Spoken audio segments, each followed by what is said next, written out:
They changed the law to steal my farm, so I took down their whole corrupt empire. The county secretly rezoned my land, sent goons to intimidate me, and tried to find me out of existence. But I uncovered their backroom deals, exposed their bribery, and turned the entire town against them. Now, their careers are ruined, their company is bankrupt, and my farm is still standing. Jack Carter woke up to the familiar sounds of his farm, the rooster crowing in the distance, the rhythmic hum of the irrigation system, and the soft rustling of leaves as the morning breeze danced through the fields. It was a routine he had known for decades, a life built with his own hands, and the kind of hard work that most people wouldn't understand. At 62 years old, Jack had spent a lifetime tending to Carter Acres, the land that had been in his family for 3 generations. His grandfather had bought it during the Great Depression. His father had expanded it, and now Jack kept it running, a proud legacy of blood, sweat, and soil. Stepping out onto the wooden porch, Jack stretched his arms, feeling the stiffness in his shoulders. Years of labor had made his body strong, but time had a way of creeping in, reminding him that he wasn't as young as he used to be. He grabbed his coffee mug, the warmth comforting in the cool morning air, and took in the sight before him, golden fields of corn swaying in the wind, rows of fresh vegetables glistening with morning dew, and the distant silhouette of his old red barn standing tall against the rising sun. It wasn't just land to him. It was home. It was everything. Jack had spent his whole life working these fields, first as a boy alongside his father, then as a young man taking over the farm, and now as the last Carter to keep the tradition alive. Over the years, the farm had grown from a small family operation to a modest yet successful business, supplying fresh produce, milk, and eggs to local markets and restaurants. It wasn't a fortune maker, but it was honest work, and that was all Jack ever needed. He took another sip of coffee and listened. The land had a language of its own, and Jack had learned to understand it. The creak of the barn doors, the distant mooing of the cattle, the soft bubbling of the creek that ran along the property's edge. The farm was alive, and every part of it told a story. Just as he was about to head inside to grab his work gloves, a sound broke through the quiet morning, the unmistakable crunch of gravel under tires. Jack turned toward the driveway, narrowing his eyes at the sight of a white pickup truck rolling up the long path toward the house. The emblem on the door caught the morning sun, the county sheriff's department. Behind it, a second vehicle followed, a dark SUV with official-looking decals on the side. Jack's stomach tightened. He had dealt with bureaucrats before, the occasional inspector or tax assessor, but this felt different. He could see the clipboard clutched in the passenger's hand, the way the sheriff's truck parked just a little too formally. Jack placed his coffee mug down on the porch railing, his brow furrowing. What the hell do they want now? He muttered under his breath. He wiped his hands on his overalls and started walking toward the approaching vehicles, mentally preparing himself for whatever nonsense they were about to drop on his doorstep. For the first time in years, something felt off. Jack Carter walked toward the 2 vehicles, his boots crunching against the gravel driveway. The morning air, once crisp and peaceful, now felt heavy. He had a bad feeling about this. The door of the white sheriff's truck swung open, and out stepped Deputy Mark Hendricks, a man Jack had seen around town but never had much reason to talk to. The deputy was in his early 40s, tall and broad-shouldered, with a perpetual stern expression that made him look like he was constantly expecting trouble. From the second vehicle, a shorter man in a crisp button-up shirt and tie climbed out, clutching a clipboard like it was a shield. His neatly combed hair and stiff posture told Jack everything he needed to know. This was a government man. "Mr. Carter?" the suited man called out, adjusting his glasses. "That's me." Jack kept his voice even, but his gut tightened. The suited man cleared his throat. "Douglas Miller, County Zoning Office." His tone was rehearsed, like he'd given this speech before. He flipped through his papers. "We're here regarding a zoning matter concerning your property." Jack crossed his arms. "Zoning?" His voice was edged with suspicion. Miller nodded and glanced down at his clipboard, as if double-checking the bad news he was about to deliver. "Yes, sir. As of last year, this area has been rezoned as a residential zone. Agricultural operations are no longer permitted under the new regulations." Jack blinked, stunned. "Excuse me." Miller adjusted his glasses again, as if that would make what he just said sound any less ridiculous. "You are required to cease all farming activities immediately.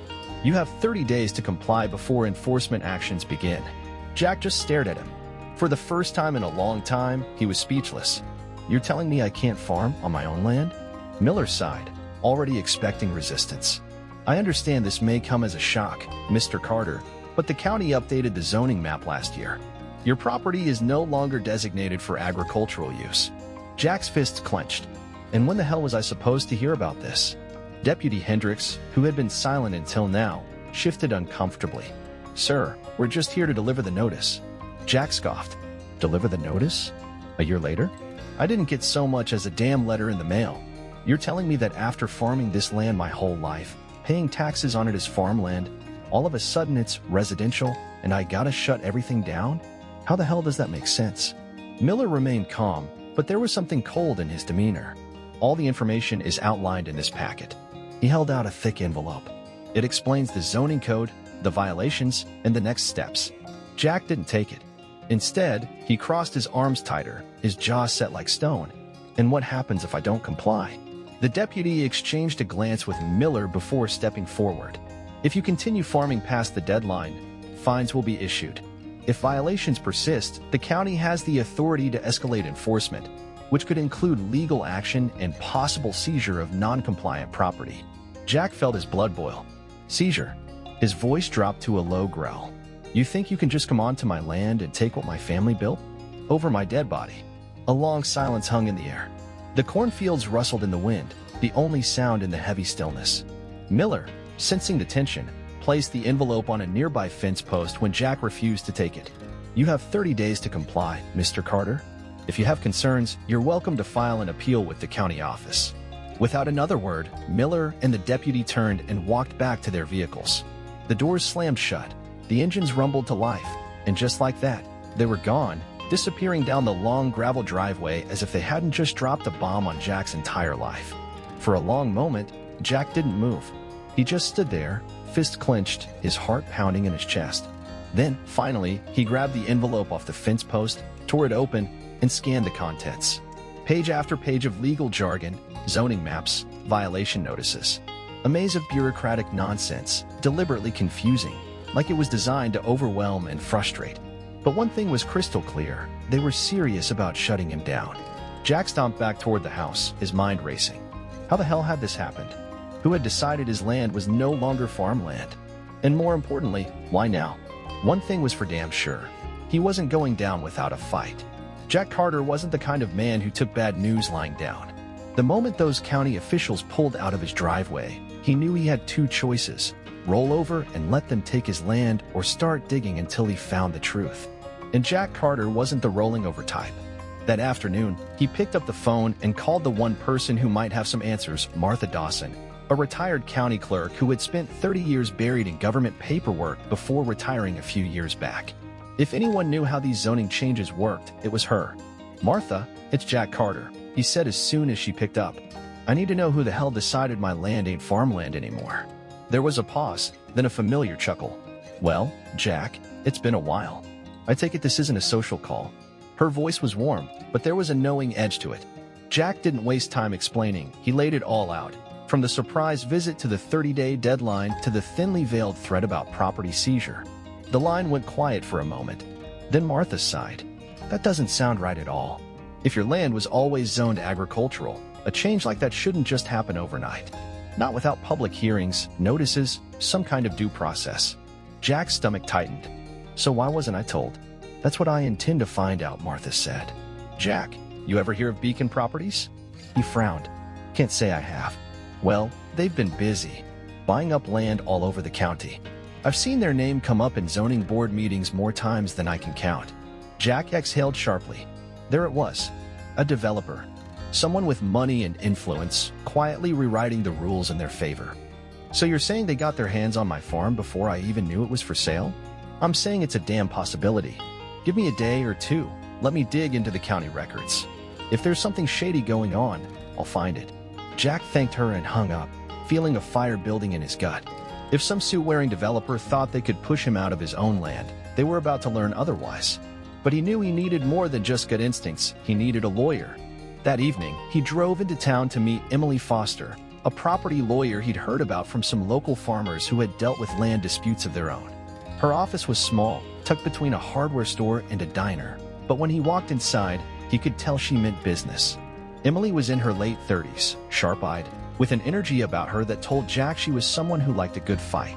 She listened carefully as he explained the situation, nodding as she scribbled down notes. When he was done, she leaned back in her chair, tapping her pen against the desk. "Zoning changes like this aren't unheard of," she said, "but they have to follow strict procedures. Public hearings, notifications, you should have been given the chance to challenge this before it was finalized. If you didn't get any notice, that's a huge red flag." Jack felt his frustration bubbling over. "So what do we do?" Emily gave a small smile. "First, we get our hands on every document related to this zoning change. Meeting minutes, approval forms, emails, anything that tells us who made this decision and why. I'll file a public records request first thing tomorrow." She closed her notebook with a snap. "In the meantime, keep doing what you're doing. Don't let them scare you into shutting down." Jack nodded. For the first time since this nightmare started, he felt like he had a real shot at fighting back. But he also knew this was just the beginning. If Beacon Properties thought they could take his farm without a fight, they were in for one hell of a surprise. Jack Carter wasn't much for waiting, but the next few days tested his patience like never before. While Emily Foster worked on pulling official records, Martha Dawson spent her time digging through county archives with the kind of determination only an old clerk with decades of experience could muster. Every day, Jack kept his farm running like nothing was wrong, but the knot in his stomach tightened with each passing hour. Then, just after sunset on the third day, Martha called. "Jack, I've got something." Jack didn't even wait for an explanation. He drove straight to her house, where she had stacks of papers spread across her kitchen table. She pointed to a printed email chain with a smirk. "Found this buried in a zoning meeting summary. I don't think they expected anyone to go looking." Jack squinted at the small black text, but he didn't need to read much to get the point. The emails were between Beacon Properties executives and certain county officials, discussing how they could streamline the rezoning process. One message stood out. "If we skip the public hearing, it reduces opposition. Homeowners fight, farmers fight harder. Avoid the fight." Jack clenched his jaw so hard his teeth ached. "So they did this behind closed doors?" "Yep. No public hearing, no notice sent out, nothing. They planned it that way." Martha tapped another document. "Here's where it gets worse. This is a memo from a county commissioner's office, an internal note stating that Beacon Properties was donating campaign funds in exchange for an expedited zoning process." Jack leaned over the table, his pulse pounding in his ears. Bribery. They hadn't just rewritten the rules, they bought them. And nobody stopped it? Martha scoffed. "Jack, these people don't expect to be stopped." Jack sat back in the chair, his fists tightening. He'd expected shady business, but this was worse. They hadn't just ignored the law, they'd gone out of their way to break it in secret. The next morning, Jack took everything to Emily's office. She spent over an hour going through every page, occasionally muttering curses under her breath. When she finally looked up, her eyes were sharp with something close to excitement. "Jack, this is it. They not only rezoned your land illegally, they conspired to do it." Jack nodded. "So what's our move?" Emily straightened in her chair. "We file an injunction immediately to stop enforcement. And then, we make sure people know exactly what's going on." Jack exhaled slowly, feeling the weight of what was coming. He knew Beacon Properties wasn't just going to roll over and accept defeat. He wasn't naive. Big money developers didn't play fair. And sure enough, before the week was out, the intimidation started. First, it was a surprise inspection from a different county official, someone Jack had never seen before, walking around with a clipboard, taking photos, asking suspicious questions. Then came the anonymous letters, warning him that fighting the county would only cost him more in the long run. But what really set him off was the late-night visit, a black sedan sitting at the end of his driveway, its headlights off, just watching. Jack didn't scare easy, but he wasn't stupid either. The moment he noticed the car, he walked straight inside, grabbed his old shotgun, and set it across his lap as he sat on the porch. He wasn't going to shoot anyone, but he damn well wasn't about to be bullied. The car eventually pulled away. By the next morning, word had started spreading. People in town were talking. Some came by to ask Jack about what was going on. Others offered support, his neighbors, local farmers, even a small-town journalist who had caught wind of the story. Jack knew he had one thing the developers didn't, the community. And when people started hearing how the county had tried to steal a farmer's land right out from under him, they weren't happy. This fight was just getting started. Jack Carter had never stepped foot in a courthouse unless he had to. But when Emily Foster filed the official legal challenge against the zoning change, he knew it was just the beginning of a fight he couldn't avoid. The injunction put a temporary stop to enforcement, which meant the county couldn't find him or shut him down, at least, not yet.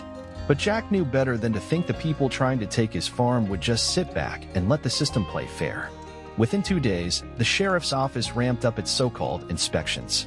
Deputies showed up twice in one afternoon, taking pictures of his equipment, jotting notes down in their little notebooks, asking questions about his crop rotation, his livestock, his irrigation permits. Jack had nothing to hide, but that wasn't the point. They weren't looking for violations, they were looking to intimidate him. By the end of the week, a new notice appeared in his mailbox, an official warning from the county about potential environmental concerns related to his farming operations. Jack didn't need a lawyer to tell him what that meant. They were grasping at anything they could to force his hand. But Jack wasn't backing down. And it turned out he wasn't alone. One evening, Emily called. There was something in her voice, excitement, but also caution. "Jack, we've got a lead. Someone from Beacon Properties wants to talk." Jack sat up straighter in his chair. "Who?" "They won't give their name yet, but they've got inside information. They reached out to my office this morning anonymously." Jack exhaled. He knew this meant one thing. Someone inside Beacon Properties knew they were dirty and was ready to say it out loud. The next day, Emily met the informant in person at a coffee shop outside town. Jack wasn't there, but when she returned, she had a stack of notes, a few printed emails, and a voice recording. She sat across from Jack in her office, flipping through pages. "It's worse than we thought." Jack let out a dry chuckle. "Yeah? Because I already thought it was pretty damn bad." Emily slid a piece of paper across the desk. "They were planning to buy your land before the rezoning was even finalized." Jack stared at the document. It was an internal Beacon Properties memorandum from months before the county had reclassified his farm as residential. The memo outlined projected costs, estimated legal pushback, and a timeline for acquisition. "They knew," Emily continued. "They knew the zoning board would approve it because they made sure of it. The whistleblower said money changed hands, campaign donations, consulting fees to key officials. And once the rezoning was official, they were going to make you an offer. If you didn't take it, they were going to use county fines and legal pressure to push you off the land." Jack felt his hands tighten into fists. They had planned everything. By now, the whole county knew what was happening. Jack couldn't go into town without someone stopping him to ask how they could help. Farmers from 3 counties over sent letters to the local paper, saying what was happening to Jack could happen to any of them if the system wasn't held accountable. Then came the protest. It started with a few neighbors standing near the county offices, holding signs. But by the next day, there were dozens of people, farmers, shop owners, families who had bought produce from Carter Acres for years. Signs read, "Hands off Carter Acres, stop the land grab, and Beacon can't buy our town." Local news picked up the story. Even bigger media outlets started sniffing around. A small-town farmer taking on a crooked developer and a corrupt county government? It had the makings of something much bigger than just one man's fight. Jack didn't ask for any of it, but seeing those people standing up for him fueled his fire. He wasn't just fighting for himself anymore. He was fighting for all of them. Beacon Properties had money. The county had power. But Jack? Jack had the truth. And now, everyone was watching. Jack Carter had never felt the kind of tension that settled in his chest the morning of the trial. He had faced droughts, storms, and bad harvests, but none of that compared to the weight of what was at stake today. This wasn't just about a zoning change. It wasn't just about his farm.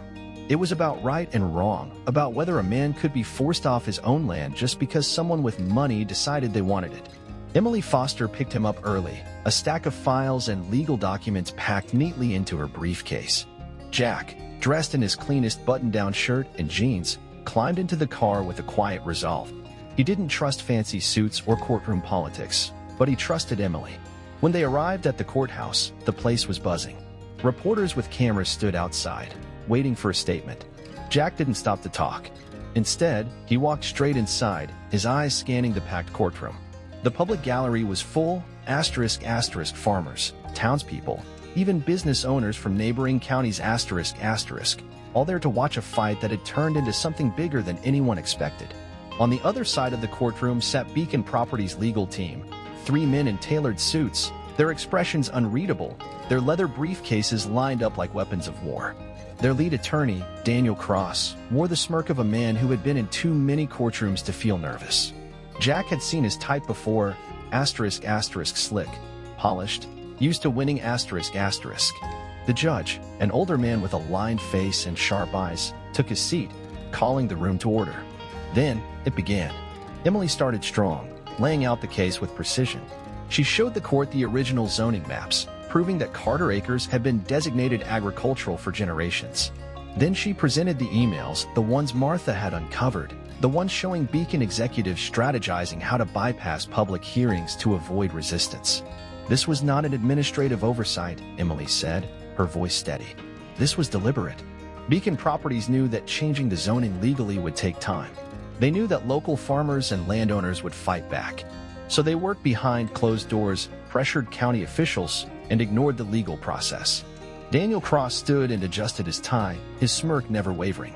Your Honor, my client followed all the necessary legal procedures. The county approved the zoning change, and Mr. Carter was given ample time to adjust to the new regulations. This is simply a case of a landowner who refuses to accept change. Emily didn't even blink. If Beacon Properties followed the law, why did they go to such great lengths to hide their actions? She gestured toward the printed emails, the zoning board minutes that were missing public hearing records, the internal memos about streamlining opposition. Cross objected. He called the emails misleading, the missing records clerical errors. But then Emily brought out her biggest weapon, the whistleblower. The courtroom went silent as a young man took the stand, his hands gripping the wooden rail in front of him. His voice trembled slightly, but his words hit like a hammer. I worked at Beacon Properties for 3 years. I was in the room when they talked about Mr. Carter's land. They knew the county would push back, so they made deals behind the scenes. They paid off officials to get the zoning changed before anyone could fight it. They planned to hit him with fines until he had no choice but to sell. Jack watched Cross's smirk finally falter. Then it was Jack's turn to take the stand. He wasn't a man used to making speeches, but this wasn't about legal arguments anymore. It was about his life. I've worked this land since I was a boy, he said, his voice rough but steady. My father worked it before me. My grandfather bought it during the Great Depression, built it up from nothing. And now these men, these suits, think they can walk in and take it because they have money? Because they've got friends in the county? Over my dead body. The judge leaned forward, studying him carefully. Mr. Carter, have you ever refused to comply with a legitimate legal request? Jack shook his head. Never. I've always paid my taxes, kept my licenses up to date, followed the law. But this wasn't legal. It was theft in broad daylight. And I'm not the only one it could happen to. If they get away with it here, they'll do it to the next guy and the next. When Jack stepped down, he saw Emily's confident nod. She knew it, and now, so did everyone else. The closing arguments came and went, Cross sticking to his corporate-approved defense, while Emily drove the final nail in the coffin. That Beacon Properties didn't just break the law, they counted on getting away with it. The judge called for a recess. Jack paced the courthouse halls, his heart pounding. Then, finally, the judge returned. His voice was firm, final. The evidence presented shows clear misconduct in the zoning process. The failure to hold public hearings, the financial incentives offered to officials, and the deliberate attempt to obscure these actions are in direct violation of state law. The rezoning of Carter Acres is hereby invalidated. Furthermore, an investigation into the conduct of the zoning board and Beacon Properties will be initiated immediately. The courtroom erupted. Farmers clapped, townspeople cheered, and Emily let out a long, relieved breath. Jack sat down, his legs suddenly feeling heavy. He had won. Beacon Properties lawyers scrambled to recover, but it was over. The zoning change was dead, and Jack's farm was safe. As he walked out of the courthouse, a wave of supporters surrounded him, shaking his hand, patting him on the back. Reporters shouted questions, but Jack ignored them. All he wanted was to go home. As he drove back toward Carter Acres, the sun was just beginning to set. The fields stretched out before him, golden in the fading light, untouched by the men who had tried to take them. Jack Carter had fought, and he had won. But he knew this wasn't just his victory. It was a warning to every big developer, every corrupt official, every man in a suit who thought they could steal from the people who actually worked the land. Not this time. Not ever again. The court ruling hit Beacon Properties like a wrecking ball. Within hours of the judge's decision, the news had spread far beyond the county lines. Local newspapers ran the story on their front pages, radio hosts dissected the trial, and by the next morning, larger news outlets were picking up the scandal. What started as one farmer's fight had become a full-blown reckoning. People were furious. The idea that a wealthy developer could bribe county officials, rewrite zoning laws in secret, and nearly steal a man's farm out from under him struck a nerve. Jack wasn't the only one who had been targeted.